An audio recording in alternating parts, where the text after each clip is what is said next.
Hi, welcome to the first episode of Are You Experienced? I'm your host, Cynthia Brando, and I have my first guest, Ed Shree.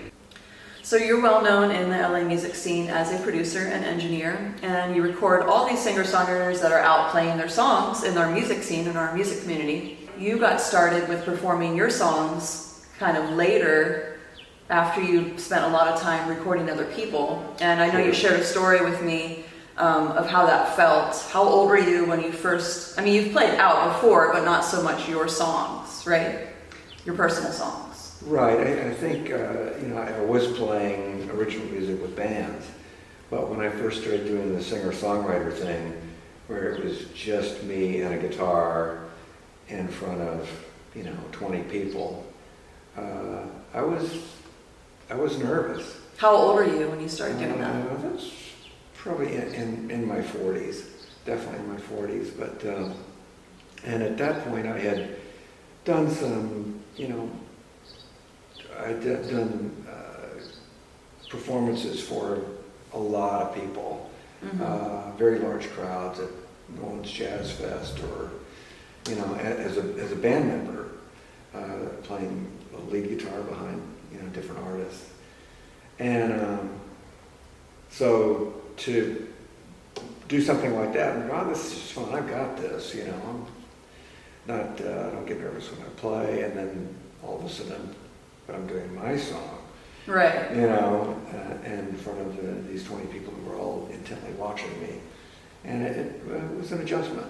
So after doing it for a while, what has the experience been like? What have you learned, or how has it made you grow as an artist, doing your own material?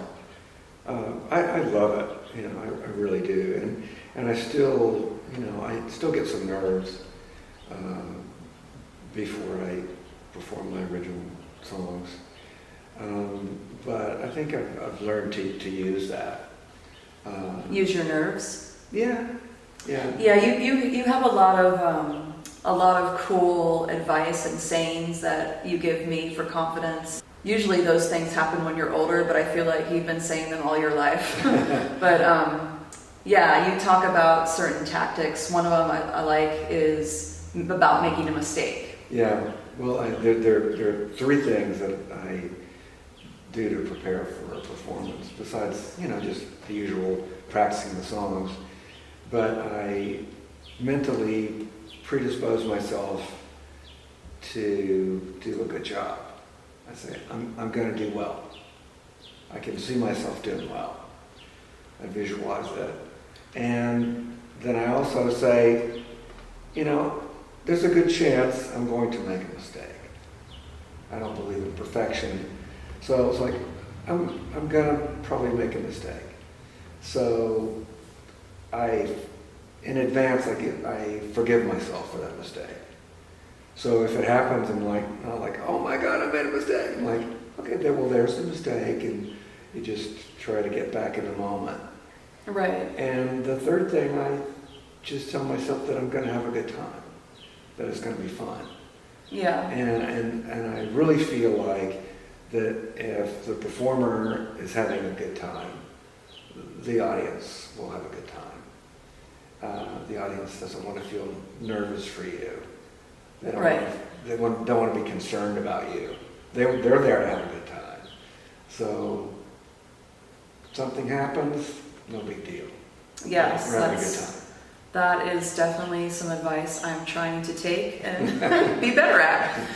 One of the things I wanted to ask you was, you moved here in the 70s to pursue songwriting as a career, and you started writing songs then for publishing, correct? So that was in the 70s, and you write a lot of songs now. Right. How has your songwriting changed from when you were younger to when you got older? I was working very hard to write a song that was well crafted and would be published, and hopefully would be picked up by an artist and be a hit song. And I studied song structure, and I just wrote a lot of songs and did some co-writing with people with that in mind. Did have some songs recorded, didn't have the gigantic hit that I wanted to have. But I still love songwriting, and I love songwriters, and to this day I'm very excited when I come up with an idea for a new song, and I work at them. When I finish a song, I still continue to craft it and hone it till I'm happy with it. But they're probably a little more personal now. Yeah, so the process hasn't changed much, Right. but the content obviously changes. Yeah. But do you feel like, well, since that your goal when you first moved here was writing that hit song, Right. do you think that your songs are more reflective spiritually at all, that you've gotten older, or? Some. Yeah. Some definitely. And some just, it's like I just write a song because I like that style. I've been writing more bluesy stuff in the Right. last year. And just because I like that music, I'm trying to write a Willie Dixon song, Right. or something, that's stuff that I like. Yeah. Not so concerned about, am I going to try to get somebody to record it? Right. So once you kind of let go of that pressure, Mm-hmm. it was probably nice, right? You could just write for yourself. Yeah. And because I was making a living doing music and enjoying making a living as a producer, as an engineer, as a studio musician, it took some of that pressure off. I've got to write the gigantic hit song. Right. And I have, That's a lot of pressure. yeah, and it was nice to have some songs recorded and make some money on that. And actually, writing instrumental music has been, that was a lot of fun, and that's something that continues. The songs continue to get played all over the world now. Yeah.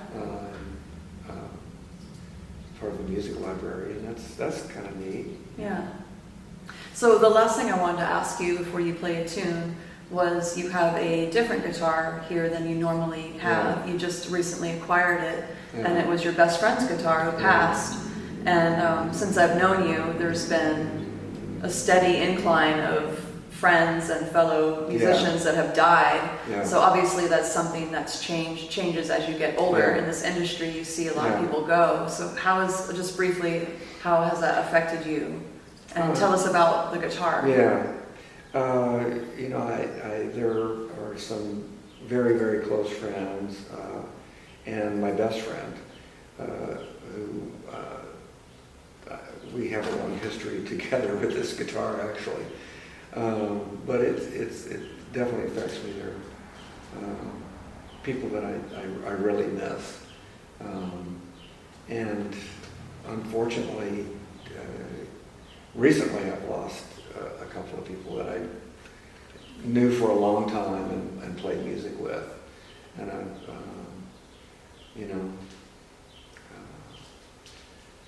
they're just irreplaceable people in my life. So I just try to keep the music alive and sort of bring them along with me. There's a song that I wrote, Two Minds, I felt like I was writing that with my friend Mark.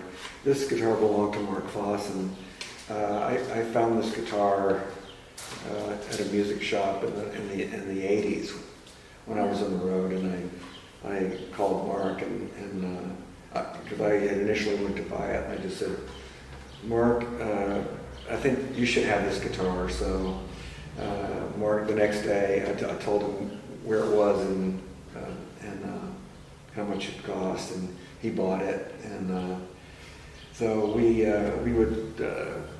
both played this guitar on several records that we were working on together, and wrote songs on it together. And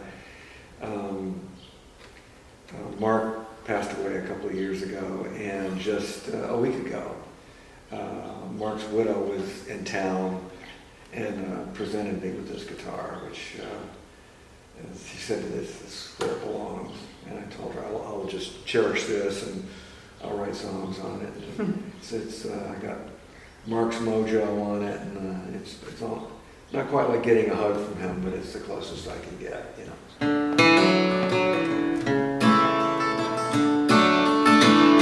I don't look back with regret. The dream is over. It's better to forget the time we had and the love we shared. There's no future in the past, it's buried there. Those days are dead and gone, and I know I should move on. There's a little black cloud hanging over me, and I can't get over the way it used to be.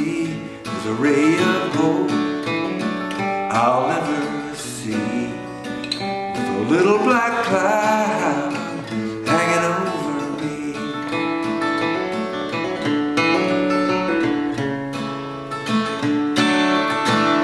We live and learn, we crash and burn.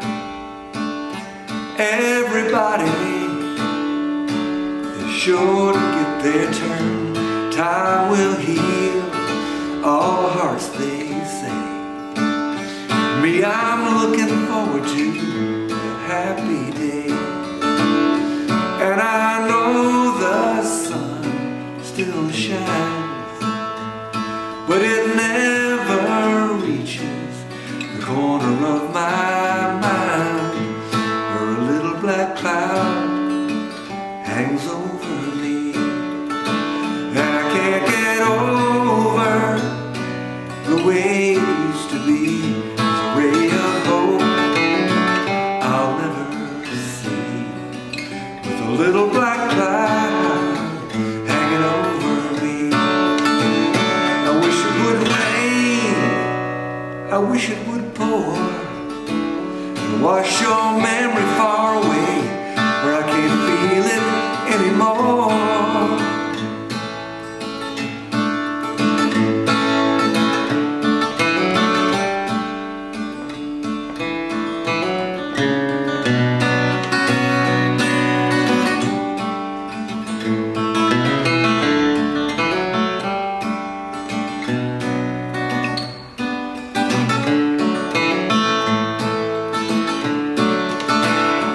Well, it's such a long, hard road, and no matter where I go, there's a little black cloud hanging over me, and I can't get over the way